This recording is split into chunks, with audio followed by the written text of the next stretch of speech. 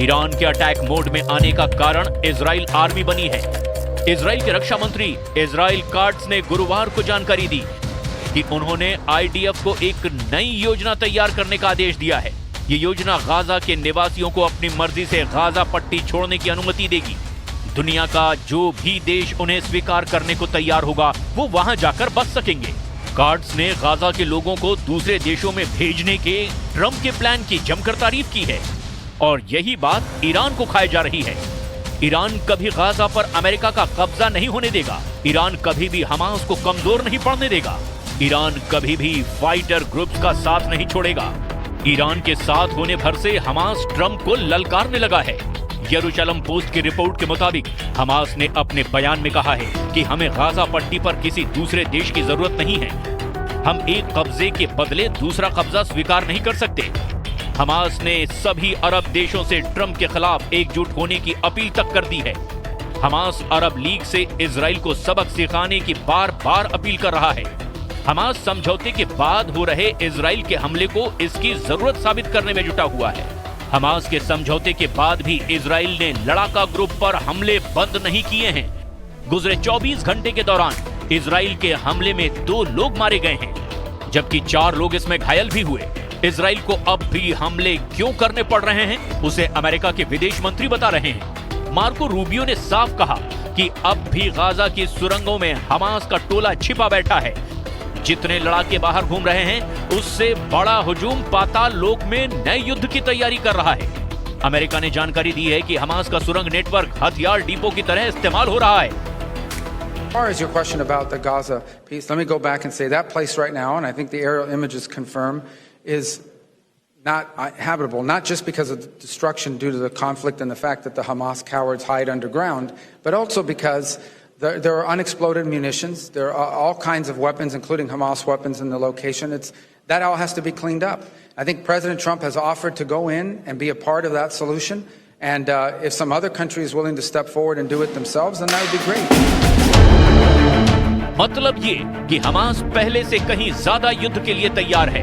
उधर हिजबुल्लाह भी लेबनान में पलटवार के लिए तैयार है। हूथी लड़ाके लाल सागर का मोर्चा संभाल कर बैठे हैं। ईरान ने इजराइल की घेरेबंदी पूरी कर ली है, मगर अमेरिका युद्ध में आया तो क्या होगा? सुपर पावर की बर्बादी के लिए कहीं ईरान ने बहमन बाघेरी को समुद्र में तैनात कर दिया है? क्यों ईरान के ड्रोन कैरियर को अमेरिकी जंगी बेड़े का काल कहा जा रहा है? अब ये भी जान लीजिए। ईरान के रिवोल्यूशनरी गार्ड्स ने Bahman Bagheri drone carrier delivery ले ली है। ये कैरियर समुद्र में ड्रोन और हेलीकॉप्टर का लॉन्च पैड होगा। बहमन बाघेरी 1 साल तक ईंधन भरे बिना समुद्री अखाड़े में तैनात रह सकता है। ड्रोन कैरियर से ईरान लड़ाकू जेट की तर्ज पर बने फाइटर ड्रोन से दुश्मन को दहला सकता है। ईरान का ये युद्धपोत कम दूरी की एंटीशिप क्रूज मिसाइलों से लैस है। इस ड्रोन कैरियर के साथ तेज हमला करने वाली बैटलशिप और मानव रहित पनडुब्बियां भी बेड़े में शामिल हैं। इससे पहले ईरान की नौसेना ने अपना पहला सिग्नल खुफिया जहाज भी नेवी में शामिल किया है। ईरान के कमांडर इन चीफ हुसैन सलामी ने दावा किया है कि बहमन ऐसा लड़ाका है जो दुश्मन को मारने के साथ खुद की सलामती करना भी जानता है।